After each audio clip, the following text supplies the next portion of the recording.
Y estamos acá en la cancha, estamos en el Bernabéu donde viene Messi con la pelota, lo ve a Ronaldinho, la pide Ronaldinho, gol.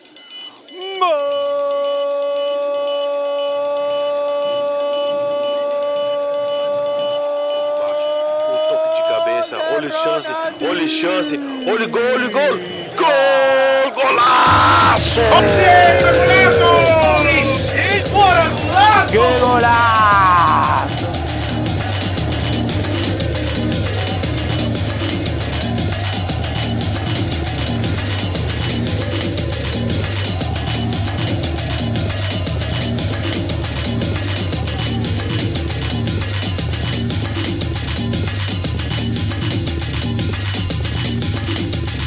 Hey guys, welcome back. It's been a little bit tough this past weekend because the computer is down, so I am recording from my phone as we speak. So welcome to episode 61. So let's get straight to it. It's gonna be a very short episode. Gonna make this quick, just because this is bad quality and I'm still working on a lot of stuff at the moment. So let's just jump right into it. FA Cup, 5th round is complete finally. Watford defeats QPR 1-0. Brighton wins 2-1 against Derby County. Millwall wins 1-0 against AFC Wimbledon. Manchester City surpasses Newport County 4-1. Obviously, we knew that was going to happen because it's Manchester City. Wolverhampton advances with a 1-0 win against Bristol City. Crystal Palace completely outclasses Doncaster. It was only 2-0, but the way Crystal Palace played, I saw the highlights and little bits and pieces of the game, and it was wow. Swansea City wins 4-1 against Brentford. And then Manchester City earlier today eliminated Chelsea 2-0. Now, in the FA Cup, we move on to the quarterfinals. Millwall faces Brentford, right? No. Millwall faces Brighton, sorry. Swansea City faces Manchester City. Excuse me. Watford faces Crystal Palace. And then Wolverhampton will face Manchester United. All on March 16th. Times are still not available yet. Breaking news in the MLS today. Luis Nani, the former Manchester United and Sporting Lisbon player, has just signed with Orlando City. Holy shit, man. That's huge. I mean, that's huge for MLS. Not necessarily for MLS because we have signed, David Villa, Thierry Henry, Frank Lampard, Andrea Pirlo, Zlatan Ibrahimovic, David Beckham, you know what I'm saying? But this is actually bigger for Orlando City than anything else. I was talking to a good friend of mine today. She sent me the picture literally moments after I saw it posted on Orlando City's Instagram page. And wow, man. Wow, it's huge. I mean, I was saying, because I am a Rebel fan. Everybody who listens to this, they know I am a Rebel fan. But I hope and I would love to see Orlando City advance and go on to the playoffs. So hopefully this will be a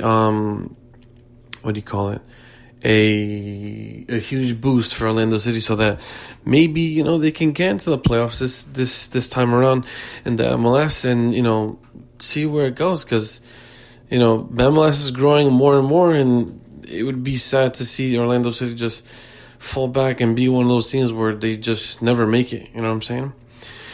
Moving on. Next topic I have here is Icardi. He got stripped from his captaincy earlier this week, or late last week, and then he was immediately taken off from the Europa League game against Rapid Wien. Correct me if I'm wrong if you want, don't care. I honestly don't know why. I try to look it up, but I don't know why they stripped him from his captaincy. They handed it to the goalkeeper, Handanovic. By the way, great freaking goalkeeper. So I don't know why, and I don't understand. So, but since it happened, rumors are already striking how, because everybody knows him as, a bad boy kind of player, and how, whatever he says goes, etc., etc., etc. So since, this happened, Juventus are already rumored to be signing him this upcoming summer transfer window. Apparently, the Juventus chief has said we are looking into signing him, but then the head of Inter, the Inter president, is saying no, it's not happening. There's not going to be no deal. Icardi is not leaving Inter. Blah blah blah blah. So let's see what happens there. I honestly don't think it would happen. If it does, where are you going to put him? Who are you going to sit? It's just it's too much. You already have a lot as Juventus. You need to offload, but at the same time, even though, like, where would you fit? I mean, you really can't clash Icardi's ego with Ronaldo's ego. You just can't, unless you're gonna offload Ronaldo, which I think everybody listening to this knows that it'll be stupid. But who knows? I mean, I don't think Juventus is that stupid. But let's see. I mean, Inter could cash in on him, but at the same time, it's like, do you really want to do that? Because then they're really gonna. Yes, they have Lautaro Martinez, who came from Racing Club, but even though Icardi is a big guy, he's not in terms of height and everything, in terms of the way he plays and what he brings to the table for Inter. I mean, he does a lot. Manchester City right now. Not Manchester City. Manchester United, they are debating to see who is going to be their head coach for next season. Now, seems like there's a big debate, in the board. The guys wear the suits and ties of who is it going to be. Now, Ed Woodward, who is the chairman for Man United, has no problem cashing in on splashing money and recruiting Tottenham's head coach Mauricio Pochettino. But there is a lot of talk of, keeping Ali. He's done fantastic. I mean, the guy has only lost one game out of 12 games he's played. And the only game that he lost was against PSG. Okay, it was a 2-0. Obviously, yes, it was a bad performance that Man United did. But I mean, if you look at the other games, that's the only bad game. He's won 8 Premier League games, tied 1 against Burnley, and then he's won 3 games in the FA Cup. He eliminated Reading, he eliminated Arsenal, and then earlier today he eliminated Chelsea. Obviously, they're not, teams like Man City, Bayern Munich, Barca, Juventus, Real Madrid. It's not that, but even though he's got that Man United mojo going on, he's done a great job. I personally think, as a Manchester United fan, I think the board should keep him. They should keep him because he's brought back peace, he's brought back happiness, he brought back that joy, he's allowed the players to play. Now, if they do decide to keep him, this is where I think him and Ed Woodward should sit down and look to offload some players, such as Alexis Sanchez. Juan Mata, not so much, but the thing is, Juan Mata, he's aging. I would like to see Juan Mata leave and go back to Valencia and just finish his career there. Phil Jones, Chris Smalling, definitely. I mean, Phil Jones more than Chris Smalling. Chris Smalling is a decent defender, but even though. So me personally, I definitely think Manchester United should definitely keep Oli, extend his contract to just say another 2 seasons, and see how he does. Obviously from right now till the end of the season, see how he handles the team, see how far he goes, within the FA Cup, within the Premier League, and even see if he can, defeat PSG, get that 3-0 win, or 4-1, or whatever the case is. See if he can go, because Champions League is going to be hard. Okay, everybody knows it's going to be hard for him to overcome. It's going to be hard because it's not a guaranteed. The Premier League, Manchester United really haven't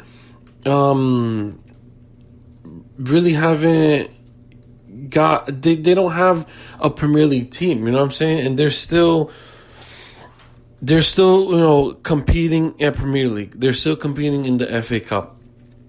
My personal opinion is once they can really, play the way they're playing now, and once they really work their way up to the point where they could compete against, the other top 5 teams, and even win the FA Cup, then okay, look into the Champions League. I personally think if I was Ed Woodward, look at Manchester United right now and just wish them the best of the Champions League. We obviously hope to see if you can get at least to the quarterfinals, maybe even semifinals. But it's not. I highly doubt that Manchester United right now are a club that can compete against the likes of Real Madrid, who have won back-to-back, Juventus, who are very strong, Barcelona, who are very known, Bayern Munich, who is also another strong team, or even, their neighbors, Liverpool and Manchester City. They don't really strike a lot of fear, as they were back then when Fergie days. You know what I'm saying? So my question is, who's it going to be? Is it going to be Ali or is it going to be Pochettino taking over the reins next season? Or will it be none of them? I mean, there's a lot of talk between Pochettino and Ali, but it could be someone else. I mean, Zidane's up for grabs.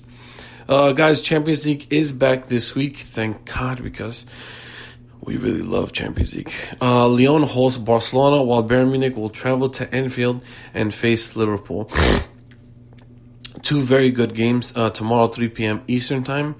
Lyon is, the people do underestimate Lyon. They are a strong team. I mean, they did give PSG hell earlier this season. And they've always been known to be a strong team. They've given Barcelona a headache in the past few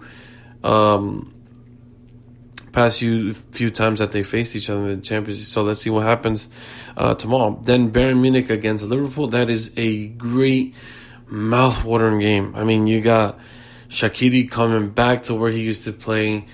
The front 3, Mo Salah, Sadio Mane, Roberto Firmino, things like of Robin, who I believe is injured, Frank Ribéry, Lewandowski, James Rodriguez, Thiago Alcantara. If I'm not mistaken, Robin is out, Boateng is out, and there is another player that I can't remember at the moment. But there's also Thomas Mueller, so that's another one. So that's definitely going to be a game for you guys to watch, for all of us to watch, actually. Then Wednesday, Juventus travels to Madrid to face second-place La Liga team Atletico Madrid. Now, that is going to be a very, very good game. A lot of people are saying that Juventus will easily win. I definitely think Juventus will win, but it won't be easy. It will not be easy. I know I spoke about it with DTG a couple episodes ago, that Juventus will definitely win. Yes, but Atletico will make it hard for them. Believe me when I say Atletico will make it very difficult, especially Atletico's defense. I mean, Diego Simeone has made sure of his defense to be tight, compact, and very, very strong, very, very fierce. So it won't be easy for Juventus. Then German side Schalke will face Manchester City home. That's Wednesday, 3 p.m. at Eastern time.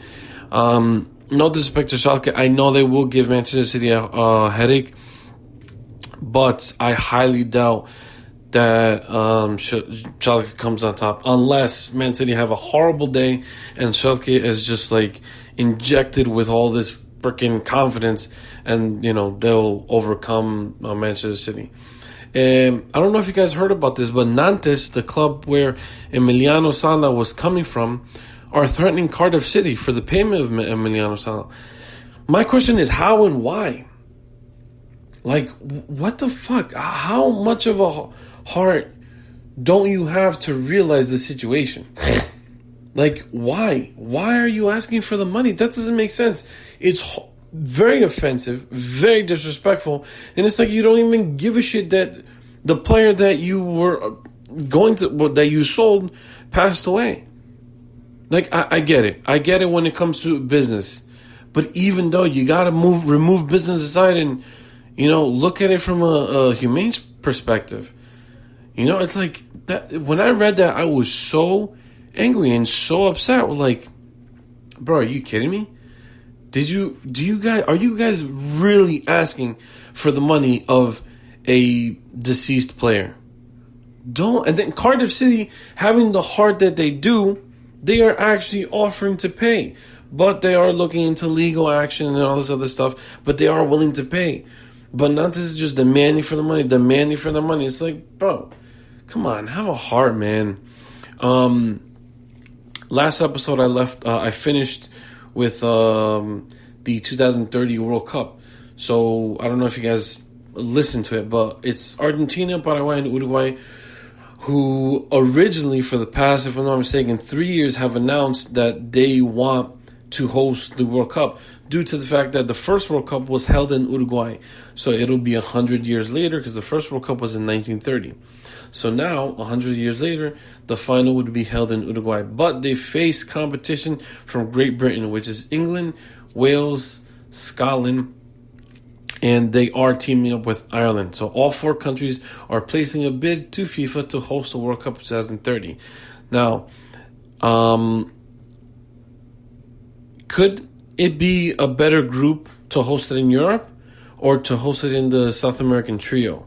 I personally think South America, not because I'm South American, but because I like the idea of bringing it all in a whole. Starting in 1930, hosting it in or having the Uruguay host the World Cup, fantastic.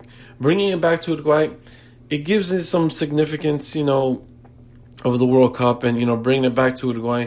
Plus, Uruguay hasn't hosted it since then.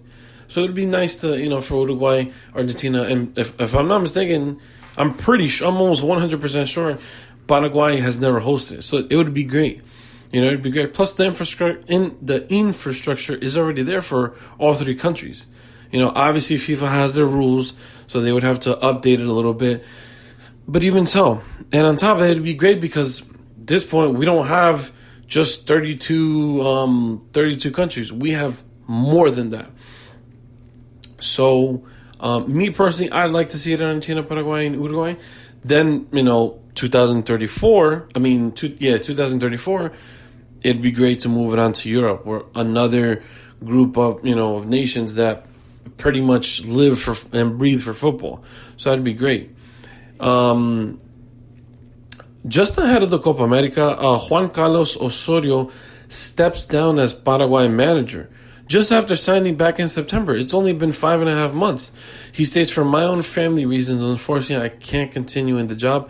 I'd like to thank you all for the support. It brought me pride to manage, lead, and train the national team. Now,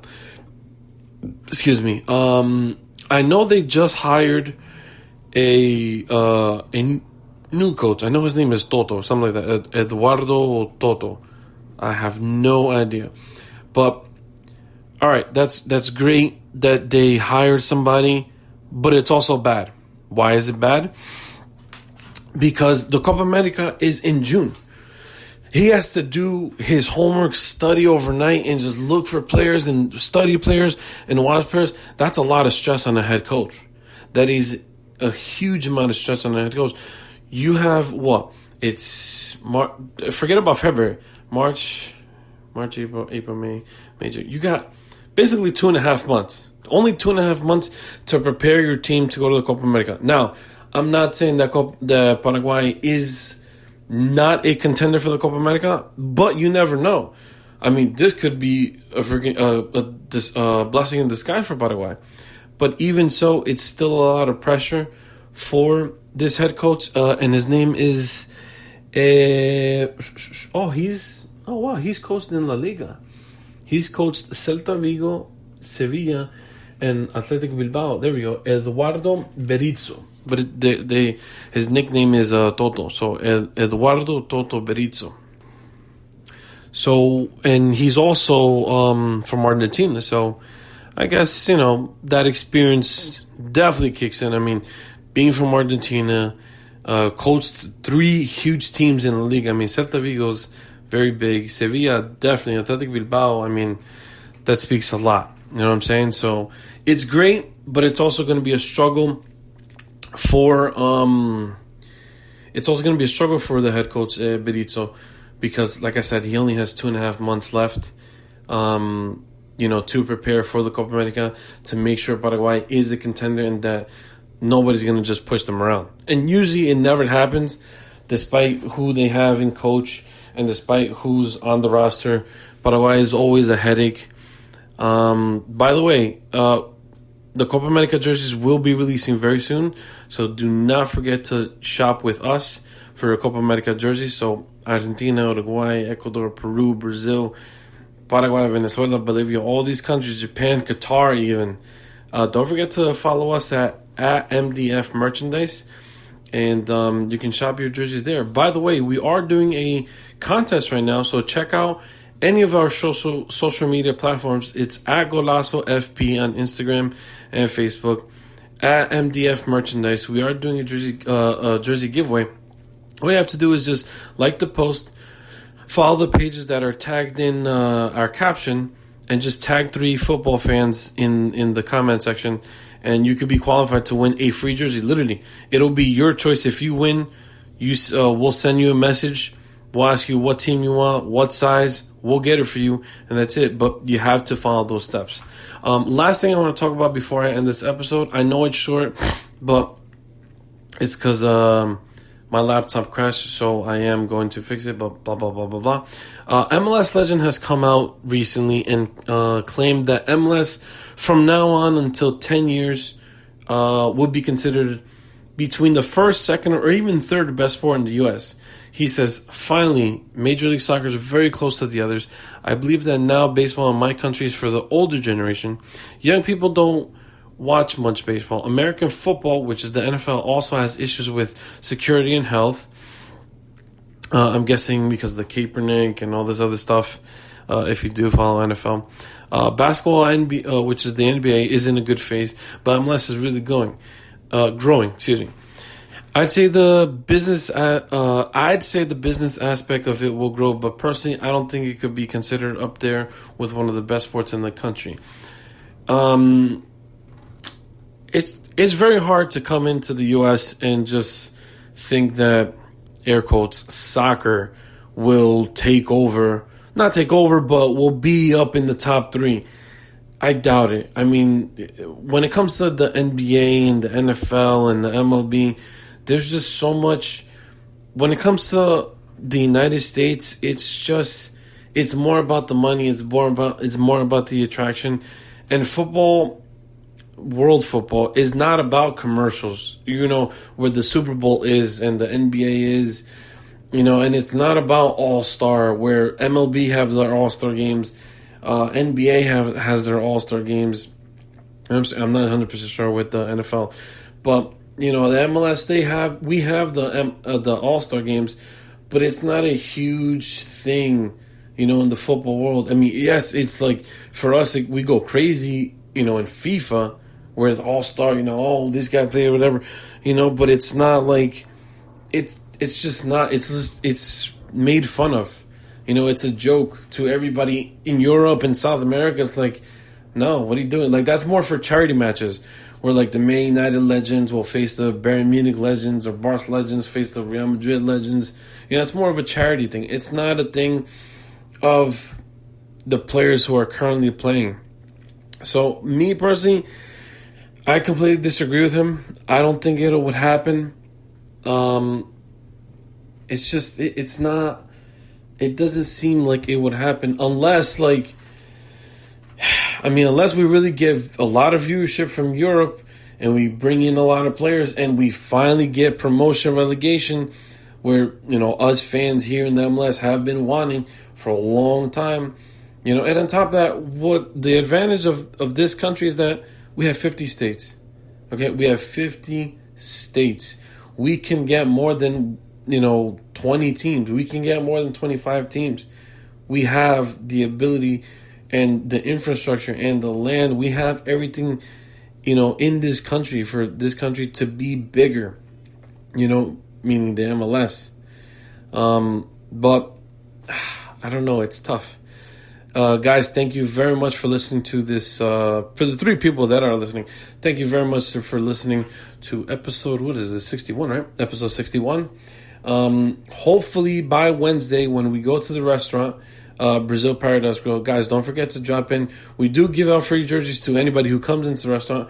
All you have to do is just buy a drink, buy an appetizer, buy anything as little or as big as you want. I mean, seriously, try the food there. It's fantastic. Hopefully by Wednesday, the laptop will be working and I will be there doing the show live on Instagram and live on Facebook. And come join me. And from there, I will see you guys on episode 60, or you'll be listening to me on episode 62. And take care.